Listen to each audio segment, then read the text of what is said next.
Our final guest is the Swedish actress made famous across the world after appearing in hit films, including The Wicker Man, and as Bond girl Mary Goodnight in The Man with the Golden Gun. But it wasn't just her acting ability that got her noticed as a Bond girl, also that iconic image of her in a bikini, which James Bond seemed to appreciate himself. Please welcome Britt Ekland.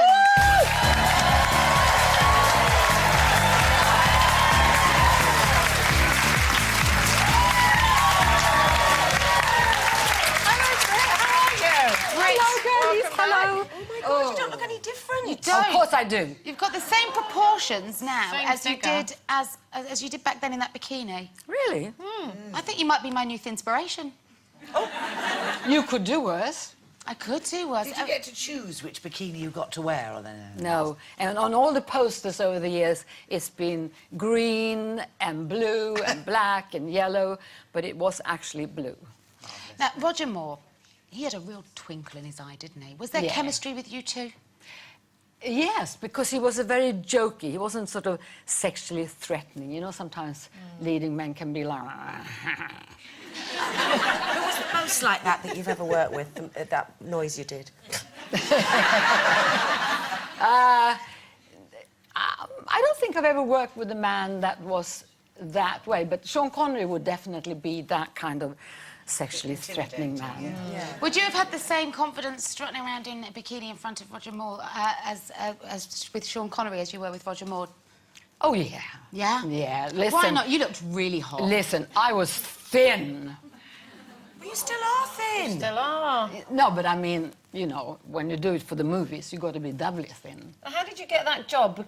You actually went for it and you were not going to I did. Yeah. I did. I'd read the book and I dressed up as Mary Goodnight, the way I thought a secretary dress, with a little bun in the back and little, you know, those dachshund heels, we call them kitten heels. Yeah. And a skirt and a blouse. And I went in and said, and I want to see Broccoli himself, and he said, well, you know, we only use a little bit of the book, and he said, oh, by the way, here's Roger Moore. So I said, hello, Roger Moore, and that was it. And then I went to America to do that film, and on the flight back, 6 weeks later, I read in the paper that they've engaged a Swedish girl called Maud Adams, and I was gutted.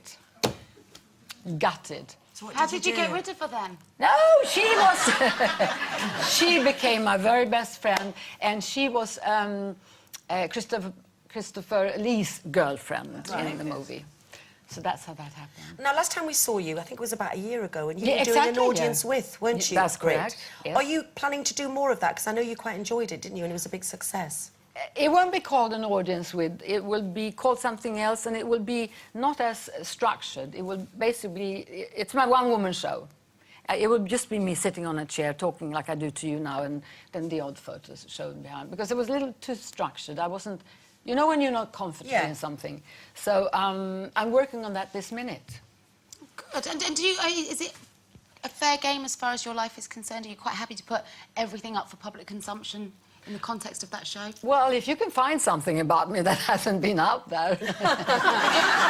How are you with dating ugly men? Do you subscribe to that? Do you think that... Dating ugly men? Yeah, well, because if beautiful people date people less good-looking than themselves...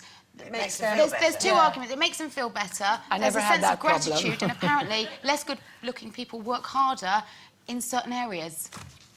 No, I never had that.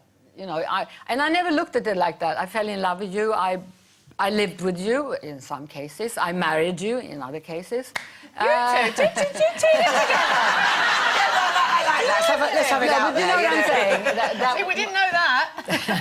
But my attitude was just, you know, I fell in love. I have never married for love. I mean, I've never married for... Anything other than love. I've never married for money.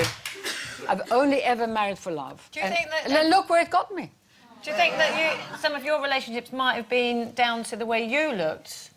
Because you were a bit of a stunner, weren't you? Who are we alluding to now? Nobody in particular. Insecure, wouldn't it? Would they give you grief? If they were insecure about you, they could well give you grief. Peter Sellers, was he Peter Sellers was probably insecure, but then he was, you know, a manic depressive anyway. as diagnosed by me today. Can I just ask you, Britt, as well? I think that I read somewhere you were quoted because we were talking about who's a good hostess. Carol and I are not very good in the conventional way, and the girls are. But you said that. What did you say? That guests are lovely on the first day, so on the second day, and by the third day they smell of dead fish.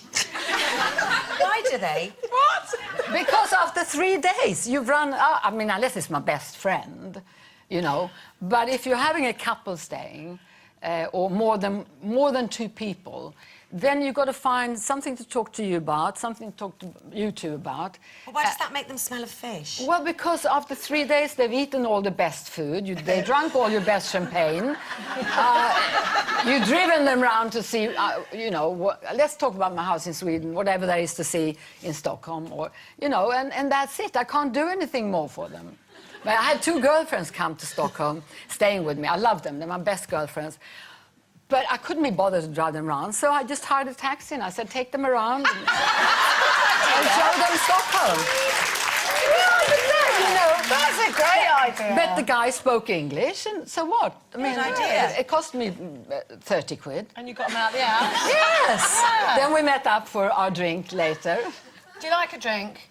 Of course I do. Do you write down what you're... Do you worry about how much you drink? You haven't got a drink diary? Don't you think I have other things to worry about? Yeah, Yes. I do. Yeah, no, I know. No, the thing is this. I look at everything very simply. If I want to do something, I do it. There's a price to pay the next day. Yeah. Well, listen, you look good on it. And that's what I do. Thank you so much for coming by again. My It's been a pleasure. joy. Britt Ekland, everyone. Woo!